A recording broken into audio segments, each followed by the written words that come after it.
ఇవాళ మధ్యాహ్నం 3 గంటలకు తెలంగాణ కేబినెట్ మీటింగ్, అసెంబ్లీ సమావేశాలు, జీహెచ్ఎంసీ, ఎంపీటీసీ, జెడ్పీటీసీ ఎన్నికలపై చర్చ, రైతు భరోసా నిధుల విడుదలపై నిర్ణయం తీసుకునే అవకాశం.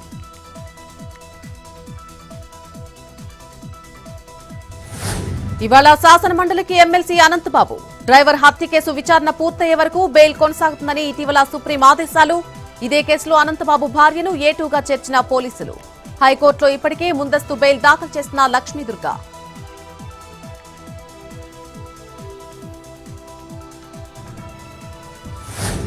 రాజమండ్రిలో విషం చిమ్మిన కల్తీ పాలు, 2 మృతి, హాస్పిటల్లో పలువురు బాధితులు.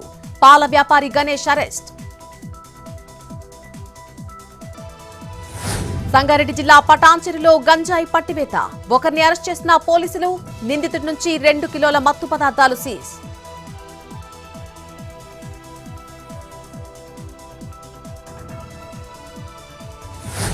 శ్రీకాకుళం జిల్లా ఇచ్చాపురంలో దొంగ హల్చల్, పలు ఇళ్లలో చోరీలతో పాటు మరో 6 కేసుల్లో నిందితుడు. కేటుగాండి అదుపులోకి తీసుకున్న పోలీసులు. 48 గ్రాముల ఆభరణాలు స్వాధీనం. జగిత్యాల జిల్లా మోత్కురావుపేటలో పెద్ద పులి సంచారం, రైతులు ఒంటరిగా వెళ్లవద్దని అటవీ శాఖ సూచన. రాత్రిపూట ప్రజలు బయటకు రావద్దని మైక్లో ప్రచారం.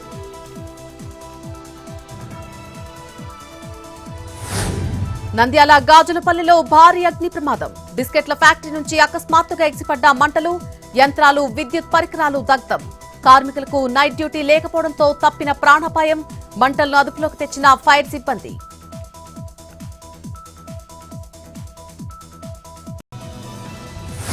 దిగివస్తున్న వెండి ధరలు, కిలో సిల్వర్ రేటు 2,90,000.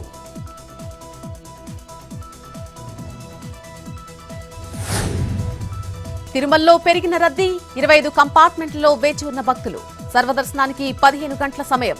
నిన్న శ్రీవారి హుండీ ఆదాయం 4,02,00,000.